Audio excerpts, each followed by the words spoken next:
అందరికీ నమస్కారం. నేను మీ doctor Venugopal, consultant physician at Venu Vidya hospital Nalgonda. చాలామంది అడిగే ప్రశ్న, సార్ నాకు డైలీ ఈవినింగ్ కాగానే హెడేక్ వస్తుంది, సివియర్ హెడేక్ వస్తుంది, డైలీ ఈవినింగ్సే ఉంటుంది ఎందుకు అని అడుగుతుంటారు.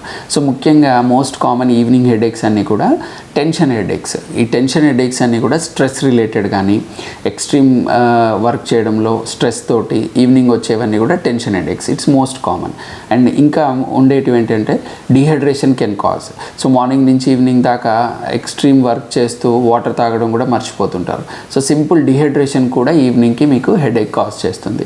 And more over anaemia, blood తక్కువ ఉన్నా కానీ, విటమిన్ డి తక్కువ ఉన్నా కానీ, విటమిన్ B12 తక్కువ ఉన్నా కానీ మార్నింగ్ నుంచి వర్క్ చేసి ఈవినింగ్కి వీళ్ళకి ఎక్స్ట్రీమ్ ఫ్యాటిక్ తోటి హెడేక్ వస్తుంది. సింపుల్గా మీరు మీ స్ట్రెస్ని తగ్గించుకొని ఈ బేసిక్ ఇన్వెస్టిగేషన్ చేసుకున్నట్లయితే మీకు హెడేక్ నుంచి బయటపడవచ్చు. ధన్యవాదాలు. Please like, share and follow for more health updates.